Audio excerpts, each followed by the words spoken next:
Hi, it's Jackie here from the LGFA, and we're on our final call of 2023.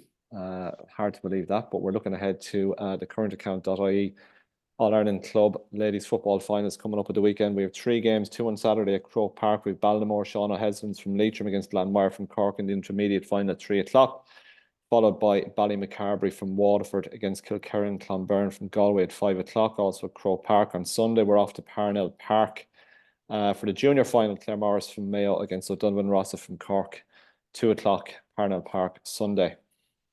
So my 4 guests today, top left-hand side of my screen as I look, is Ger McCarthy, well-known freelance reporter in Cork, and once again joining us from the comfort of his car. Good to have you, Ger. Fiona Crotty-Laffan is a lady that needs no introduction, but I'm going to give it to her anyway. An absolute legend of Ballymacarbry and Waterford circles down through the years. Holder of, correct me if I'm wrong, Fiona, 9 All-Ireland senior club medals. You're nodding, so I've got that one right, thankfully. Greg McGonigle, well-known inter-county team manager down through the years, most notably with Monaghan in Dublin, was in charge of Clann and Armagh this year, led them to a first Ulster senior club title, and will be guiding the fortunes of Armagh in 2024. And to conclude my long-winded intro, delighted to be joined by Ruairi Sullivan from Ballinamore Sean O'Heslins, a very exciting build-up for the Leitrim club.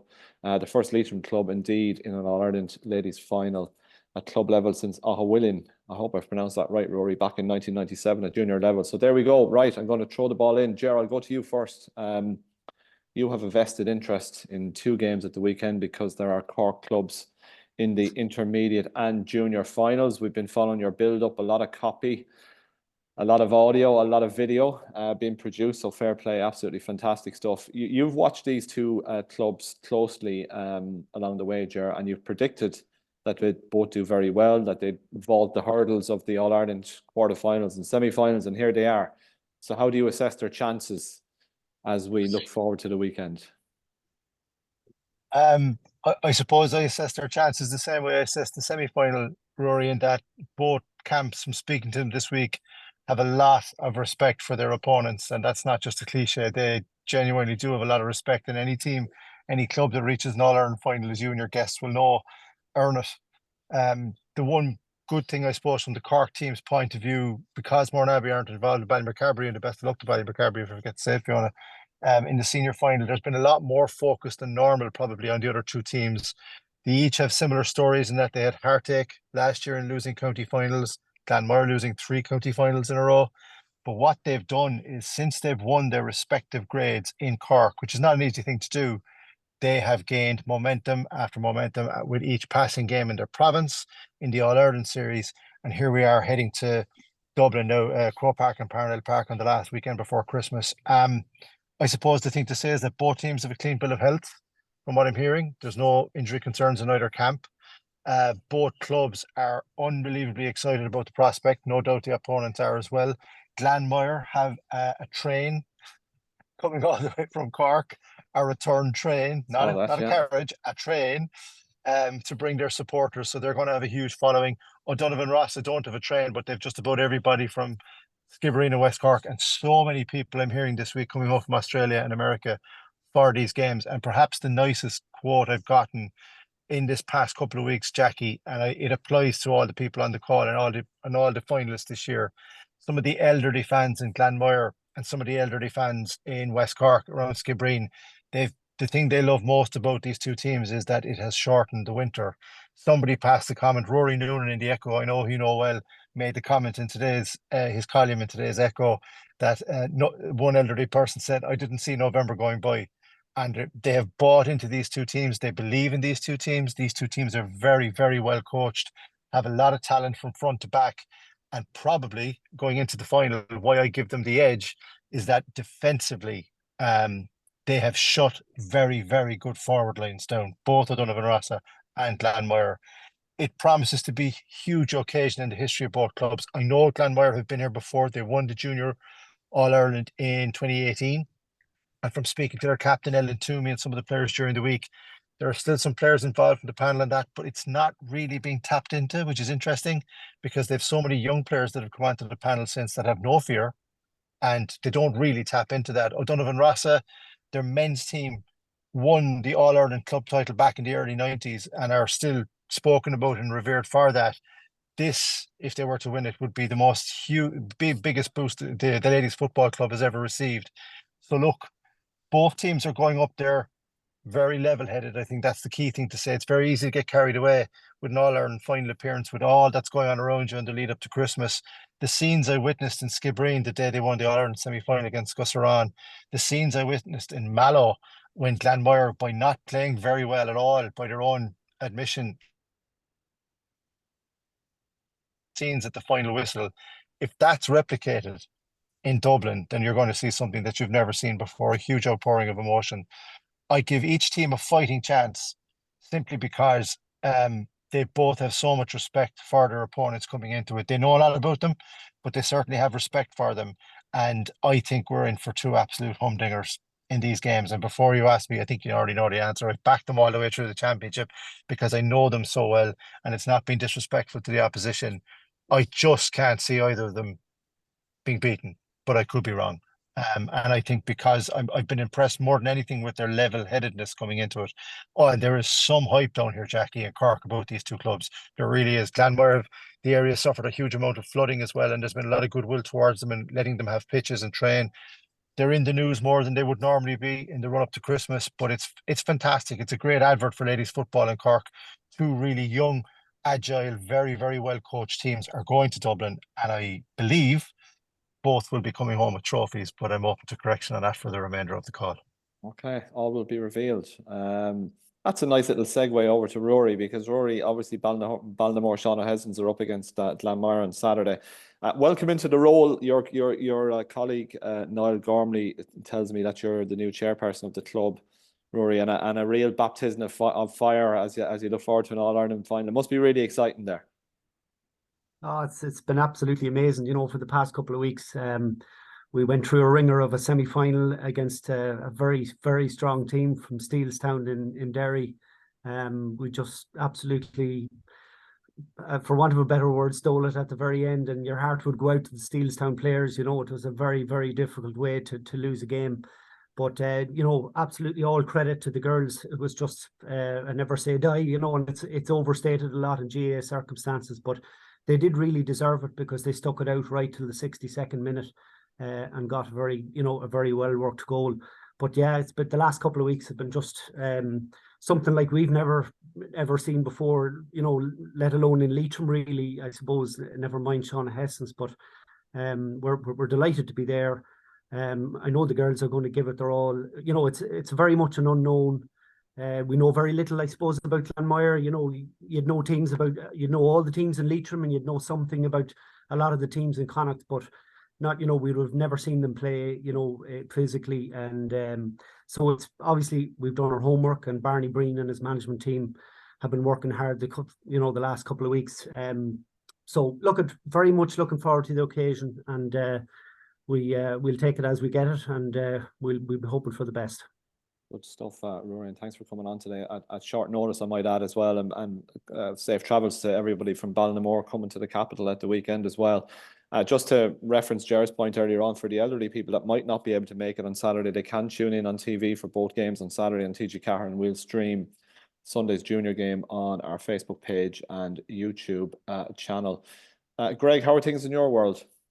Yeah, not bad, Jackie, not bad. Just trying to sort out a pitch at the minute here, so... Yeah, you're flat out on the WhatsApps at the same time. So you can work away at the same time while you're chatting away here. Yeah, Greg, you obviously saw Ballymac up close in person in the All-Ireland semi-final, and now they go up against Kilkerran Clonberne aiming for a third successive title.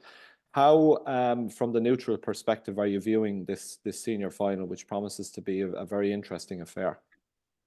In fairness, Ballymacarbry were very strong against us. Now, we would have been disappointed how we performed.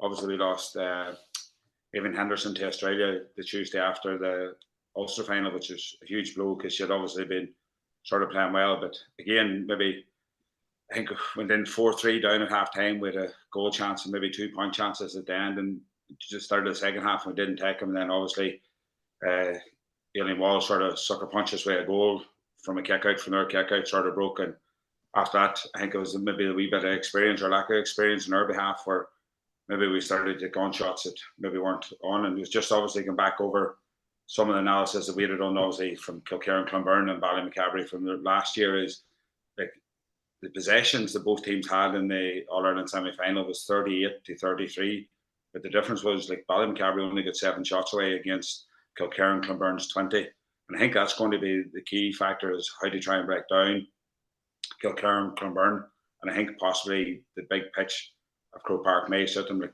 Clann obviously is a small enough tight venue, and possibly sort of more like obviously like Sir Breach McMaw and them girls are obviously very, very strong, where a lot of our girls will be coming into maybe say younger girls who are only maybe trying to get into say county panels and stuff, and it's maybe a wake up call for the Armagh side of things if they see where strength and conditioning has gone as well in the 5 or 6 years they've been away from ladies football. But you know, Clann can be proud of the achievement they had. Like they'd only won possibly 2 games in the previous 12 years, or maybe 3 games in Ulster. So to actually go and 1-3 this year and to win an Ulster club was a massive achievement for the club, and they're only actually starting to get better. They've won every championship at 12, 14, 16s, minors, seniors this last 2 years. So that talent of players starting to come through, and when you look at the majority of the players in the team, the likes of Clonard McCambridge at 25, Niamh Coleman 25, them girls right down through. It's always well for them. But now if you're asking me about Kieran Clonberne, I just think it's very hard to see them not doing 3 in a row with the quality of players they have. And to me, like I go back to even I think it was last year's final against Donaghmoyne, it was nearly like a 6-point hammer in as regards of you nearly thought the result was over and done by sort of 5 or 10 minutes into the second half. And I'd imagine the likes of the Noonan sisters, and obviously I think as well somebody like Chloe Maskell or somebody could end up having a cracker game in the All-Ireland final as well. Okay, right. Fiona, you know I'm coming to you after that, don't you? You too. Well, I look at Greg does raise some valid points in his piece, and when the teams met last year at the semi-final stage, it was 2-10 to 2 points, Fiona. But I'm sure that that gap will have closed. Will it have closed enough? I would think so. I think Ballymacarbry are a completely different side this year than they were last year. I think the semi-final last year, look, nothing worked out for them. I think it was a really bad day that day. The pitch was in poor condition as well. I know the scoreline doesn't. I don't think, to be honest with you, that the scoreline really reflects the game. I suppose it was quite a high intensity game that day. But look, I think going into the final this year, Ballymacarbry, I think, really paced themselves this year. They've very much peaked at the right time. You know, they have improved with every single game that they've played.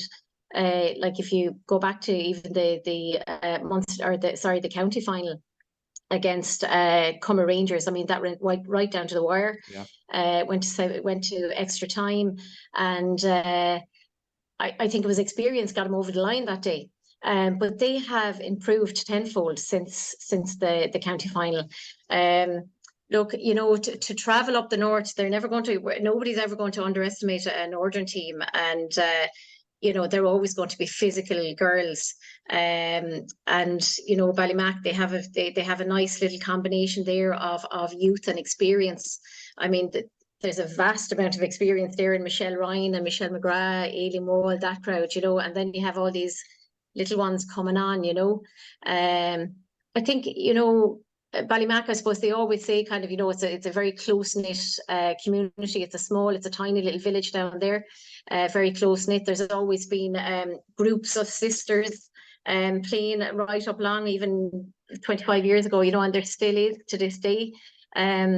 But Kilkerran and Clonberne have the same setup. I think it's 3 sets of sisters they have. You know, they have a few young girls coming in there as well. It's going to be a tough battle.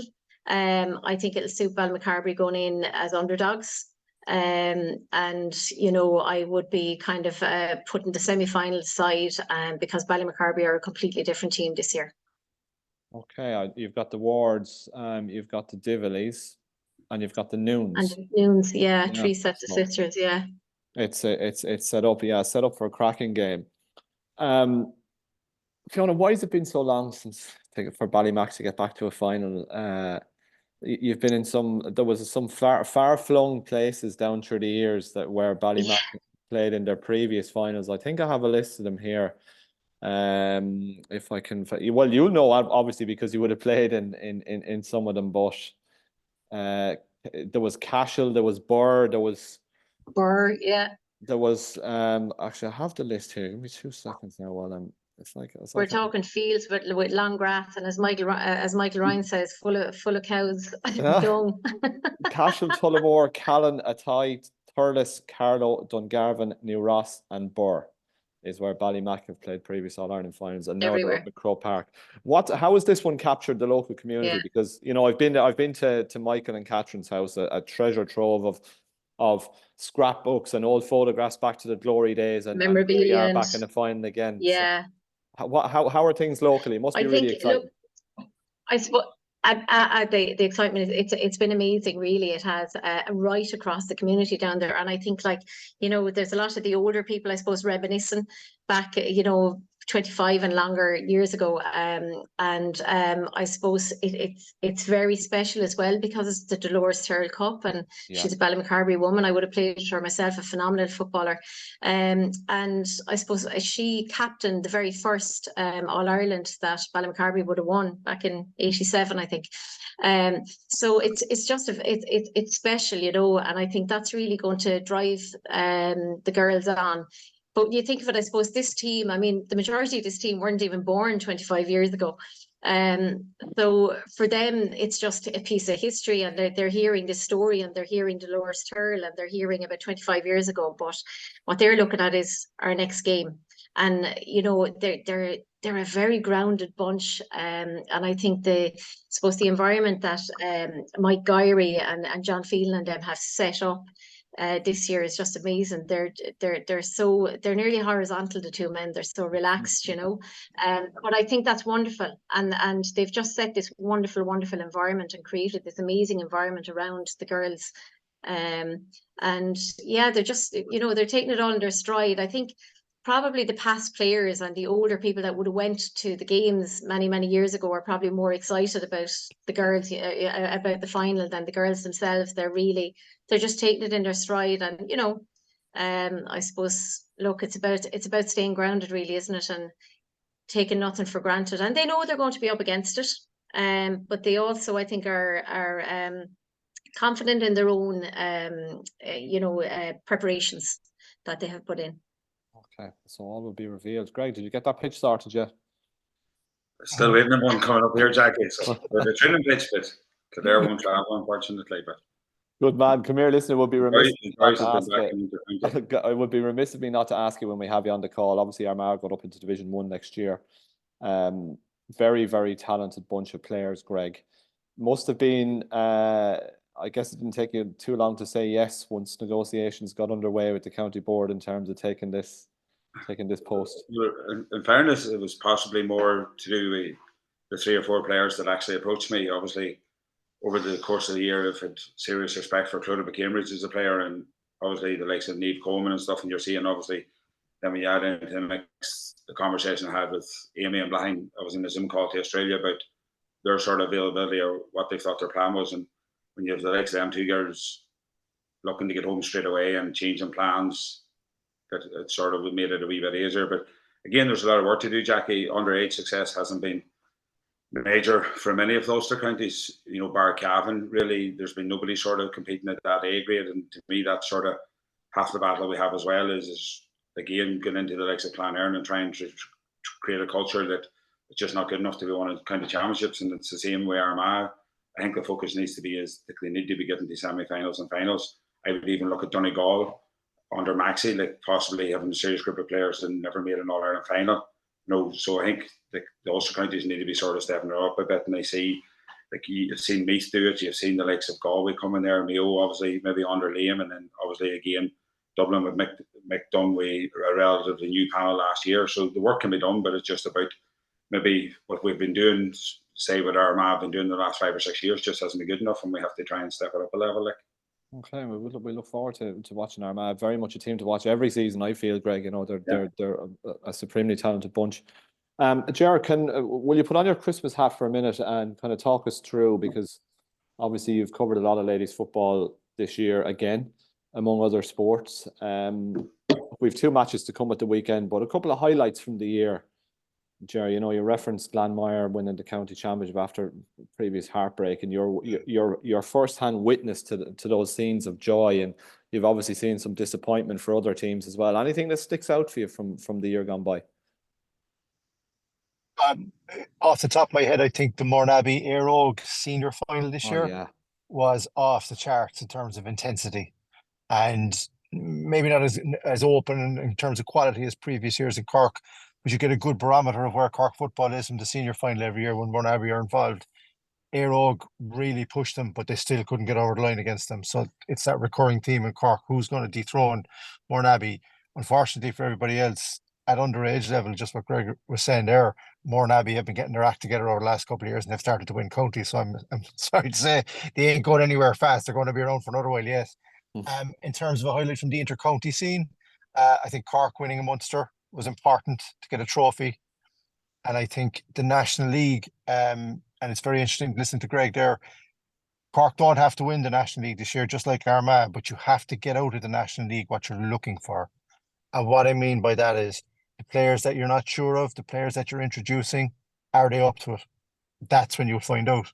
You won't necessarily find out until an actual day of a championship match, which makes the National League so important in ladies football. Not necessarily who's there at the end of it and who wins it, but are we getting out of it what we need to get out of it before we hit the championship? But in terms of, I think what's been, well, look, I'm an advocate of ladies football. You know how much I love it and how much I love covering it. I'm sick of saying it. People are getting bored of me now at this stage, hearing me in my car talking how much I love ladies football. I love it for a load of different reasons, but more than anything, it's the unpredictability of it. Not like the men's game, you know who's getting to the All-Ireland final next year already, Kerry Dublin, unless there's a major shock. But in the ladies football, we now have some serious contenders just coming up along the side. Dublin will be there, Kerry will be there, hopefully Cork will be there. But it only takes one county to win it once that hasn't done it in a long time, or maybe never done it. And that's the momentum, and that's the injection of belief and the love of the game, that then you don't have any issues at underage. Everybody wants to start playing it, because when young girls see the older girls in their county being successful, they want to emulate what they do. It's why Ballymacarbry are back in All-Ireland final again this year, because those girls in Waterford that have been growing up watching the Ryans down through the years and the Crotties, they may not necessarily have been there and old enough to understand it, but they now understand the taste of success and what they want for it. Same for Ruairi in his part of the world. How good is it to see the west of Ireland being represented in these All-Ireland finals? I don't say that to be condescending. It's actually important for Connacht football to get its act together again. There's enough talent in Mayo and Galway, definitely, to be challenging for All-Irelands every year. There's no reason that the other counties in Connacht can't start emulating that and challenging at the other grades as well.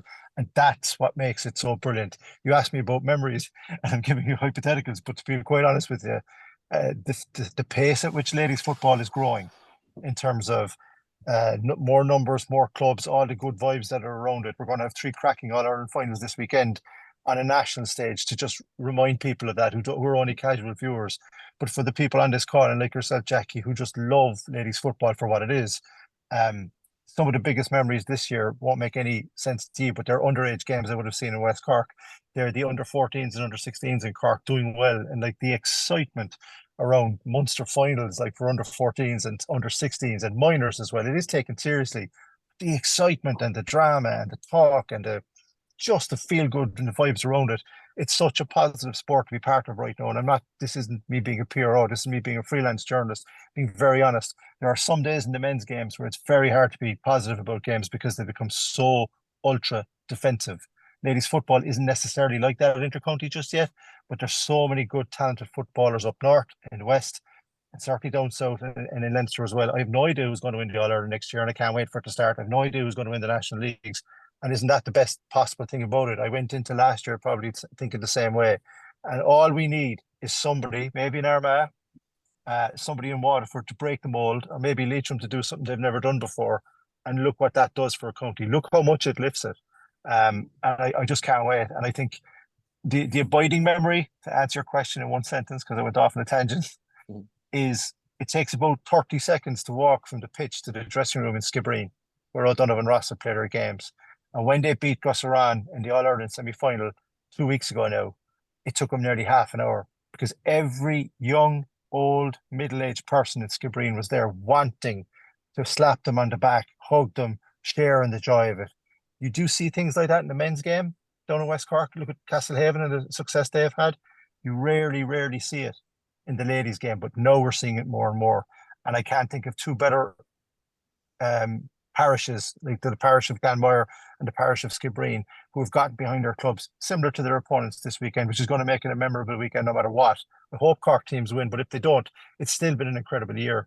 And the more we talk about this sport, the more we promote it, and the more we get outsiders winning things that we don't expect them to win, or there's some question mark over who's going to win things, the more popular it becomes. But in terms of memories, yeah, that half an hour trying to get out of the pitch and back to my car was probably the most pleasant I've ever had in a huge crowd. Brilliant, yeah, and you wrote about that actually very succinctly and very well there recently. I read that piece, Ger, so fair play. Greg, we're not going to hold you much longer now. I know you've somewhere else to get to. We'll take the whole Mickey Hart to Derry conversation offline for another day, right? So don't go there. Yeah. But, Rory, back to you very quickly on Roisin McHugh and Player of the Month for November.